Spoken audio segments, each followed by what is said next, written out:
Hey, good morning, YouTube, Facebook, wherever the hell you might see this at. Okay, so I just left the school and I just had to pull on the side of the road to do this one. So we're doing the traffic the way we normally doing it. I see Doc like talking to this lady, and it looks like they started to have a few words. So then the lady comes up to me and she goes, "Is he prejudiced or something?" And I'm like, "No, ma'am." Well, he said something about my music, and I was wondering if he was prejudiced or something. So I was like, Doc, what happened? Like you just don't know, Doc. He's like the least prejudiced person you will ever meet in the planet. I think he's sideways black and just ain't telling nobody. But anyway, so he proceeds to tell me that he basically just asked the lady, does she think that's a good idea for her kids to be listening to music that has the words bitch, fuck, and nigger in it, like really loudly? Now keep in mind, we're doing traffic at a school that goes from to K5.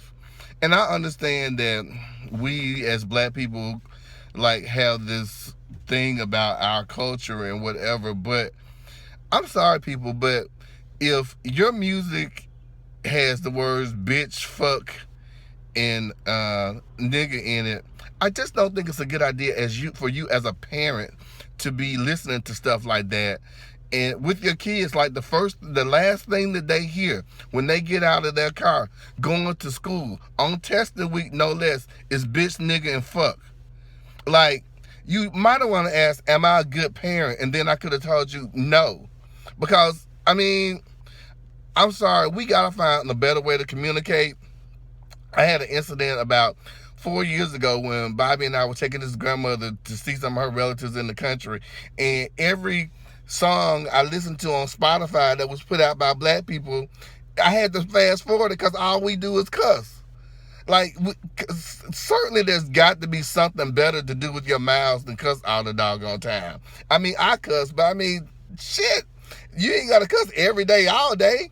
And you don't have to let your children listen to it. Now, it's bad enough that the child is listening to it in the car. But not only is the child getting this, but anybody within a 50-foot radius of your car, which is on 12, is listening to it too. At least have some respect for the rest of the community if you don't have respect for yourself. Like, seriously. And some of y'all might not like me talking about the lyrics in the music, but I'm sorry. We don't have to use words like that. And then you shouldn't get mad when people say, could you turn that down just a little bit? Because it's offensive. Because if someone called you a bitch, a nigga, or said fuck around your child, you be clutching your pearls like, you see my children around here. But you do it. You do it every day.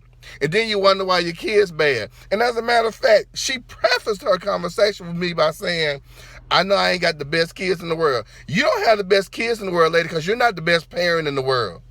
There, I said it. And that goes for the rest of y'all, too. Some of y'all may not like this, and guess who don't have a to give? Me.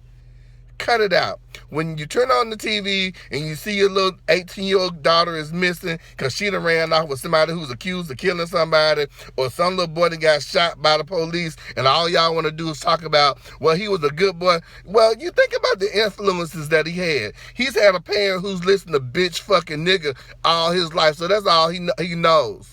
Grow up, people. Grow up and get a life. And y'all still didn't go out to vote yesterday.